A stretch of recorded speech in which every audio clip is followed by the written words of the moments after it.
Hi, my name is Rob Garrison, the founder and CEO of Mercado Labs. Welcome to the fourth edition of First Things First, where we introduce you to supply chain thought leaders from across media, venture, and technology. Last month's guest was Julian Cunahan. Julian's the founder and partner of Schematic Ventures, and he and I discussed some of the changes that have happened in supply chain technology and what he sees ahead. It was a really great show, and I encourage you to check it out if you missed it. And Julian is what I would call the NG or new gangster of supply chain technology. So definitely a good person to learn from if you're interested in supply chain technology. Today's guest is Mark Seal.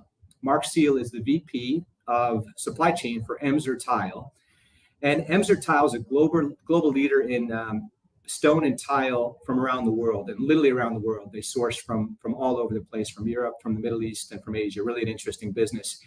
And I know that you're really going to enjoy learning from Mark how he's dealt with the supply chain challenges in this crazy couple of years. Congratulations to Jay Harmon. Jay was the recipient of our episode 3 donation to one of our favorite charities, the Let's Talk Supply Chain Blended Diversity Pledge. And just a great cause all the way around. Once again, Mercado will be donating $100 for this episode to this great cause on behalf of one of today's listeners. Okay, so now let's dive into a segment that I call the Fastest Five. Today's hot topic is whether it's time to start tapping on the brakes. I'm not saying slam on the brakes, but maybe start tapping on the brakes. For the last 2 years in supply chain, all of you professionals have been trying to keep up with big increases in demand on the one hand, and also really crazy, unpredictable supply. So in these 5 articles, I'm going to suggest that we're not at all done with the unpredictability. In fact, probably quite the opposite. However, it does seem that demand is starting to cool. So let's start with the unpredictable supply chain. And for that, I'm going to take you to Arcola, Illinois, for this great article by Lydia O'Neill. Shout out to Lydia. And for those of you who don't know it, Arcola, Illinois is the home to a large Amish community who make really great handcrafted furniture. So you wouldn't necessarily think that this group would be impacted by the global supply chain. However, a few notes: lumber prices are up by 70% in some cases. So massive impact on their cost, for example. Also, the slides for the drawers are made in Germany, and the knobs and pulls are made in Asia. And so the end result of all of these supply chain issues and costs are that what was typically taking them 3 months to produce for furniture is now taking them 9 months. So 3 times the impact. So the next article is from the Maritime Executive. And what they talk about is overall liner reliability. So on a positive note, they're saying that overall liner reliability, meaning the predictability of their schedules, is up to 36% from 34%. So that's good. It's trending in the right direction. However, delays are still averaging just over 2 weeks, both to the West Coast and the East Coast. And so when we talk about an average, it could be far less than 2 weeks, it could be far more than 2 weeks. So still from an unpredictability standpoint, both in terms of when the products are going to be ready and in terms of when the carriers are going to be able to get your goods off the port and to your dock, still some wild swings. And then finally, shout out to Jonathan Chang. Jonathan has an in-depth article about manufacturing activity in China, which has been pummeled, as everybody knows, by COVID restrictions. So he cites some great statistics. The article will be linked here if you want to check it out. But he talks about the purchasing index that's dropped to its lowest level since pre-pandemic at 47. And that's well below the 50 mark. 50 is the mark that separates contraction from expansion. So we're in the contraction area with 47. Of course, it's not just the factories that are affected, it's raw materials, it's logistics, it's everyone that's impacted by this pummeling, and that makes for a very unpredictable supply chain. The article does not, though, anticipate a sharp rebound like we saw in 2020, which leads us to the demand side. So for my first article on the demand side, shout out to Gwyn Guilford about inflation rising to a 4-year high. Inflation in March accelerated at the fastest pace since 1982, and consumer prices rose 6.6% in March. April numbers will be released tomorrow, but the punchline is that the more things cost, the less people can afford them, and therefore the less they're going to buy. So lastly, we're going to make a shout out to Sebastian Herrera for his article talking about Amazon's online shopping business, which is stalled after decades of growth. The tech giant reported slowest sales growth in roughly 2 decades, and its market share grew just by 0.2%, which is kind of unbelievable. So I'm going to close this segment with just forecasting the closing segment, where I'm going to talk about things that can be done, 5 steps that every importer can take to protect their margins in a slowing demand environment. But for now, I'd like to welcome Mark Seal to the show. Mark, welcome to First Things First. Good afternoon. Welcome. Thank you. I'm looking forward to this episode, and thank you for having me on your show today, Rob. Yeah, it's a pleasure, Mark. You've really just been a delight to get to know, and I can't wait for the audience to hear some of your stories. But let me start with, you kind of had an amazing career. When I looked at it, I checked again on LinkedIn what all you've done. And so you've kind of been a consultant. You worked for big industry, small industry. Maybe you could take the listeners through your background and then maybe talk a little bit about your current role at Emser Tile. Absolutely. I've been in supply chain and global sourcing for well over 30 years plus. And I've had I got to be a part of the Home Depot during the growth years. And really, as they were evolving as a real brand in the marketplace, I've led my own. I had an environmental logistics company for a period of time, and now I'm with Emser Tile as VP of Supply Chain. In my role, supply chain is a little misleading in my role, as I own from everything from product development all the way to delivery to customer and all the pieces in between. So international distribution. I have a responsibility also for installation materials. Yeah, that's a pretty diverse role for sure. So thanks for sharing that. So maybe next, if you could, Mark, you and I talked a little bit several months ago about what a crazy ride it's been. Maybe take us back to about May of 2020, if you can remember that, and sort of what a crazy ride it's been and what has been the impact on Emser Tile of all the stuff that we all talk about, the unpredictability of supply and the increase in demand and so forth. Can you give us a little color around what that's been like? Yeah, absolutely. I still have some of the scars from May 2020. What's interesting about from our side of the business is we are in the construction industry. We manufacture tile, and we, for homes, commercial projects, residential, and so forth. And our industry never stopped. They kept on going. They worked around COVID.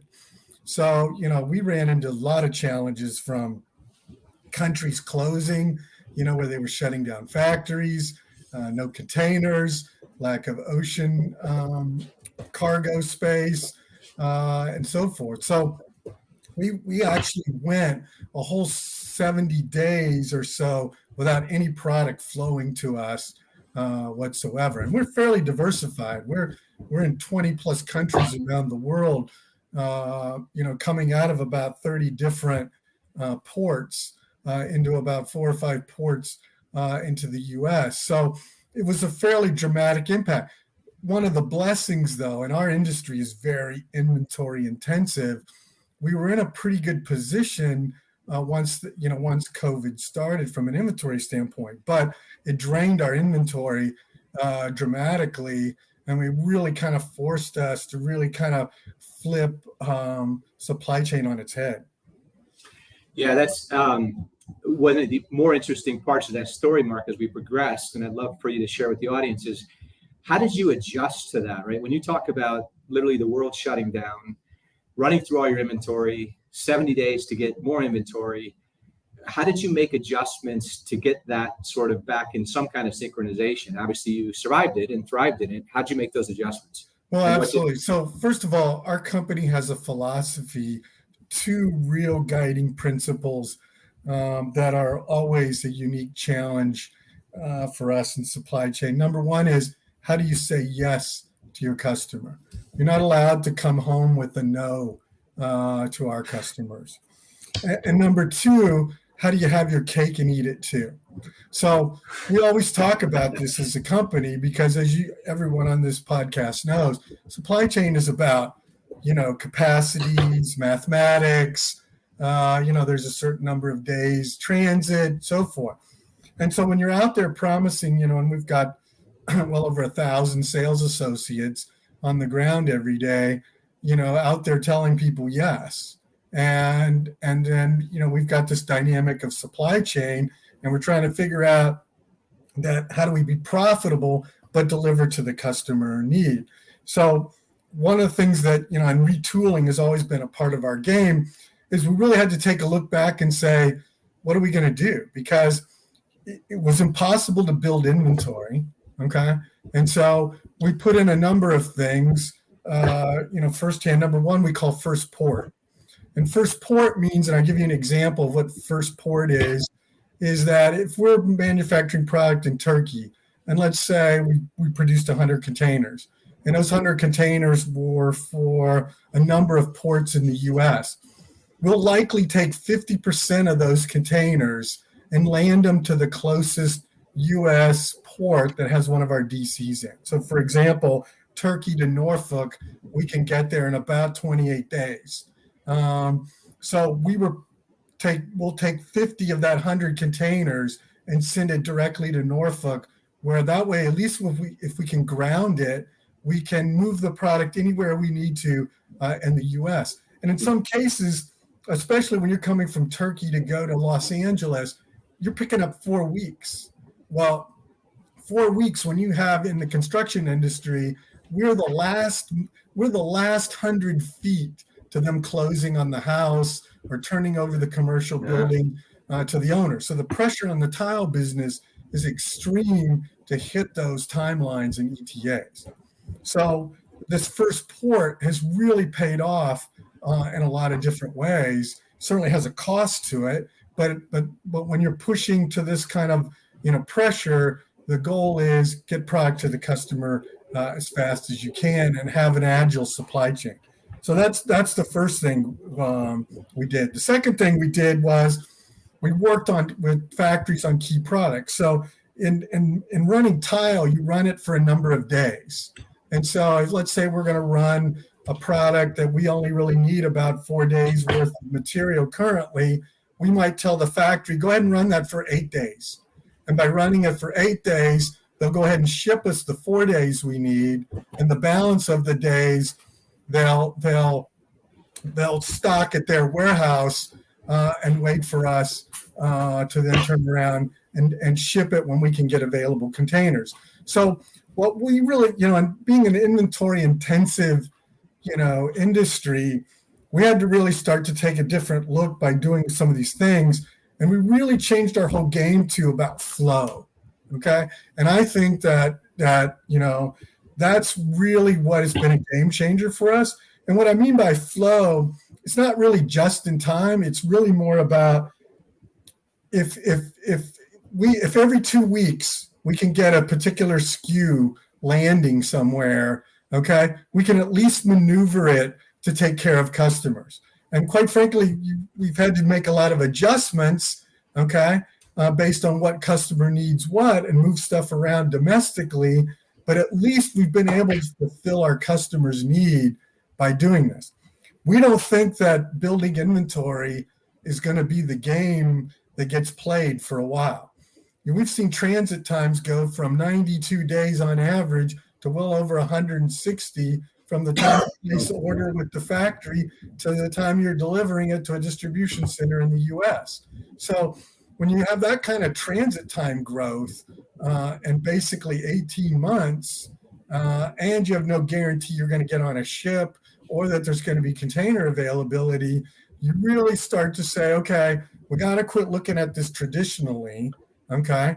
And we've got to start saying about, let's just keep stuff flowing. If we can get flow, and if we can minimize that we don't have a gap larger than about 2 weeks between product flow, we can hit most of the ETAs with our customers that they need, and they really don't see any challenges from us. I equate this, my analogy is to like a duck on water. The duck is flowing along very smoothly on top, very calm, but meanwhile, the feet are moving so fast to keep up. Mark, I have so many questions to ask you, lots of unpack there, and I'm not sure exactly which way I want to take this. Before I ask you a question, though, I just want to highlight that Joaquin is tuning in all the way from Mozambique, Mark. So when you talk about a far-flung supply chain, we've got a listener from Mozambique on the line. Shout out to Joaquin. So Mark, a couple ways that I can take this, and maybe up to you how you want to take it. One is I recall that it also required you to develop sort of a new skill because you had to put your sales hat on. Yeah. You had to go meet those customers firsthand. So, that's one area I'd like you to maybe take it in for us. Or the other thing is when you transitioned from, your traditional methodologies to going to first port, having the factories stock the product, moving to a flow model, what impact did that have on your organization? Who had to change? How did they have to change? So either way, take that sales hat or operational challenges. Yeah, we'll take them both. Number one, I've always had to wear somewhat of a sales hat at Emser. So I think that having product development, up under my responsibility, I've had to pay close attention to what the customers need and so forth from a look and standpoint. We also have a director of design and trend who reports to me, and she's constantly teaching me about where things are going. And I've really had to stay kind of in touch with that. But here's the thing. We're all selling, right? And what we really have to go and sell people on, and what I had to go out and meet customers personally on is what Emser was going to do, for them, okay, all the way through its process to take care of its customers. Because remember, we're always trying to say yes to the customer, okay?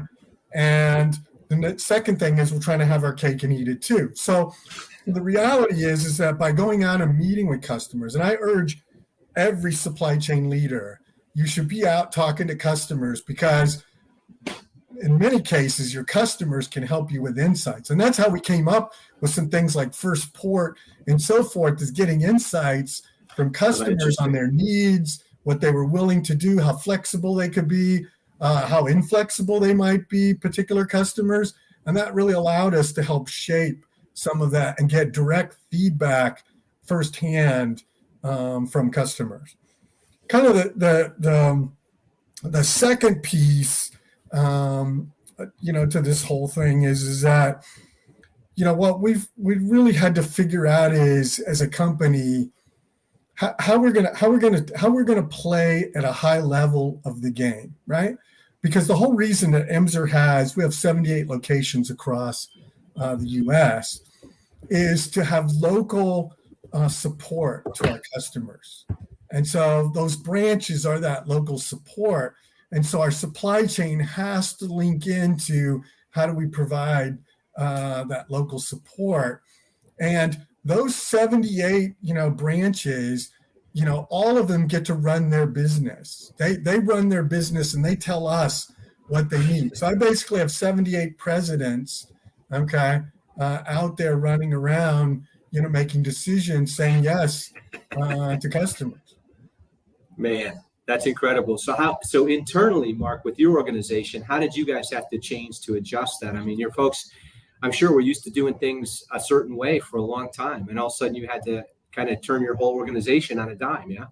Well, our whole philosophy has been about having inventory, right?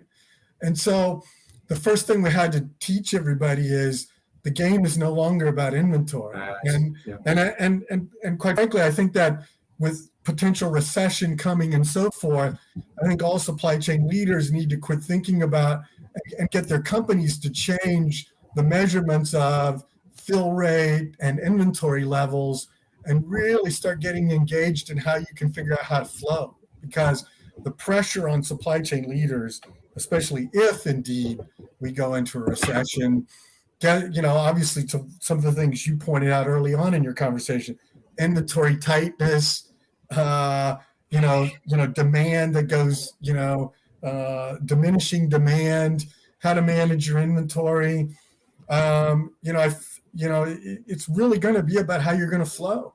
And you really, and so we had to teach everybody in our company about quit worrying about, are we in stock? Start worrying about what's the next arrival day. Okay. Right. And let's measure orders to the next arrival day. And we're actually going to we're about to launch a project where we're going to start to adjust our open order software to where you can see the supply chain across the water. So now you can hook orders, okay, and allocate orders to what's coming in, because the goal is we're probably never going to go, but at least in the foreseeable future, the game is not going to be about being in stock and growing inventory. It's going to be about maximizing the flow of your inventory and fulfilling orders from that flow. So, Mark, you preempted my question. I was going to ask you for some predictions for the future. So you gave us some good predictions in terms of how your supply chain is going to change.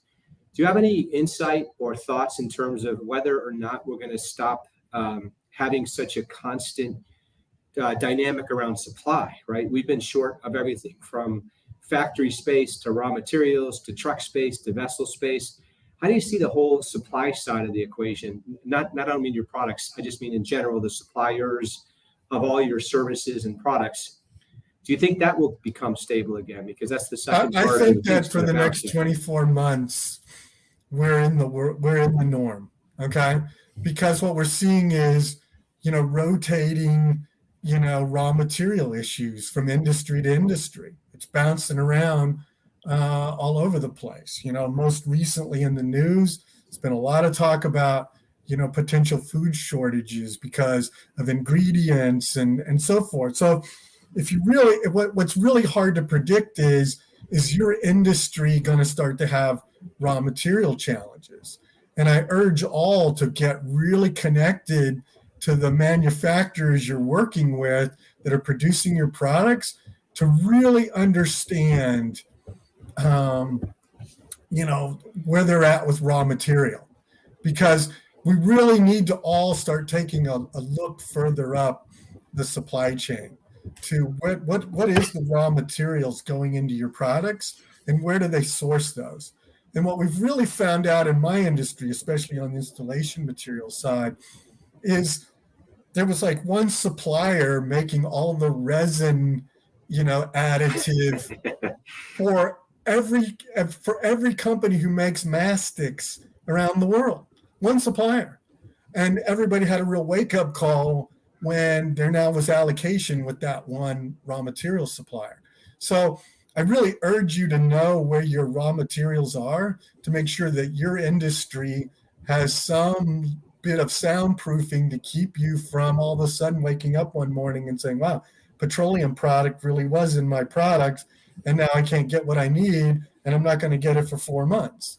And I think that if you're going to wind up in a situation like that, and we're working with that with all our factory base, with all the various products we do, what are all the raw materials?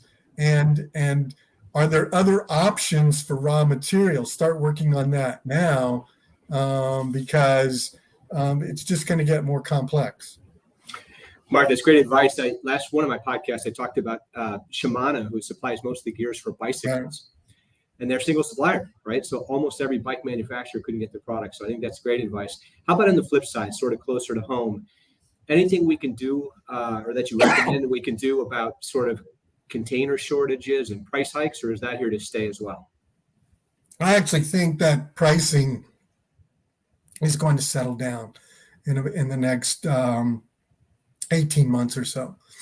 And the reason I think that is I think there's a lot of ships coming on. There's going to be a lot of new ship cargo space. And I think with some slowing down of some consumer products, we're going to see some availability come up. I don't think we're ever going back to the days of what we saw pre-COVID in pricing of containers, but I do think they'll be flattening out and some of these exorbitant spot rates will come down. Well, that's a good note to end on, Mark, because that should give everybody hope. And I want to tell everybody, too, I actually saw Mark and one of the owners of the company at the Trans-Pacific Maritime Conference this year, which was interesting to make sure that they had a real good beat on it. So just another good management practice is the leadership of that company went to meet with the carriers firsthand to get some really great insight in terms of where costing was going. So another great practice by Emser and Mark. Mark, thank you very much. It's been a real pleasure to have you and sharing your insights with the audience. I can't thank you enough for that. Thank you. It was a pleasure being on your show, and thank you for having me today. See you in Texas. Take care. Cheers. Okay, so hopefully you all enjoyed listening to Mark. He's just a wealth of knowledge, and we'll capture all these show notes and put those in there so you can read more detail on that later. I'm going to end this segment talking about a 5-step program that I would recommend. One of them actually includes exactly what Mark said in terms of connecting to your supplier. That's step number 2. So these aren't brain surgery, folks, but these are just things that I've been able to use and leverage and watch other people use and leverage over the years that really help. So step 1 is create an SNOP. And if you don't know what an SOP is, just Google it, SNOP. But it's basically a methodology for connecting the sales forecast to the operating plan. So the S is sales and the OP is operating plan. And so you start with projecting what your sales are going to be in the near term, midterm, long term, and then you're building an operating plan around that. And the further you can forecast out, the more you can plan your resources more efficiently to keep costs down. So start there, making sure the organization's aligned on what's going to happen next. Step 2, which is similar to what Mark said, is connect directly to the people who make and move your products. And while that sounds kind of obvious, it's not easy to do, number 1, but it's all about increased collaboration, which will help everyone do a better job of forecasting and controlling expenses. So Mark gave a really great example, not a very specific example, where by connecting with the suppliers, they're asking them questions now, like, where do you get the raw materials for your product? And is there any risk to us in raw materials? And or how can we work together to purchase raw materials more effectively? And how can we work together on forecasts so that we can get our product out? So step 2, connect with the people who make and move your products. And that runs across the gamut from your truckers to your factories to your tier 1 and tier 2 suppliers, if possible. Step 3, if you haven't already, you have to digitize your supply chain for increased efficiency. So obviously I'm a bit biased, but I've been doing this for a long time. And what I've experienced that the supply chain is really analog, and that leads to sort of massive waste and rework. So for example, often the same data is rekeyed many times. And so there's that waste, but there's also the chance of data being wrong and leading to inefficient results. So that's a very simple example, but if you digitize it, you can do the data once and then leverage it by everyone. So just that's sort of step 3 in the process. Step 4, and what I see most companies missing, and I guess Mark's a great example in the other direction, is what I call supply chain analytics versus departmental analytics. When you have logistics running one set of analytics and purchasing running a different set of analytics, in Mark's case, design running a different set of analytics, oftentimes they don't connect. It's a chain. And if those different pieces don't connect to each other, what can happen is one department's metrics can sub-optimize the next link in the chain. And so company-wide supply chain analytics versus individual department analytics is sort of step 4 in the process. And then lastly, and this may sound counterintuitive or actually something you wouldn't really want to do unless you had to, but to create supply chain reports proactively for the C-suite. And I think most people recognize that a lot of people in the C-suite do not have strong supply chain backgrounds. They've got great experience in lots of other disciplines, particularly in finance, but they don't have a good understanding of supply chain. So if you give them proactive metrics about what you see in terms of the trends in the supply chain, the metrics in the supply chain, they can help you and approve proper allocation of the funds that you need to assure the supply. And you heard Mark talk about, for example, restocking or forward stocking inventory. So there's an expense to that, right? That doesn't come for free. If you're going to ask your suppliers to forward stock inventory, they may ask you in turn for another 2 cents a tile or something like that. Well, that's going to require executive approval. So, the best thing to do is report proactively to the leaders of the organization so they know what your vision is, and then they can support you and make sure that the funds are properly allocated. So that will help you reduce costs. So all these things are going to be necessary, not only to run an efficient supply chain, which you want to do, but also to reduce cost. Okay, so that's it. That's our episode for today. Thank you, everyone, very much for joining us. I've really enjoyed having you here, and we welcome any feedback or comments at any time. My email address, as a reminder, is robgarrison@mercadolabs.com. Please feel free to email me anytime, and I'd love to hear from you. Thank you, everyone. Have a great day.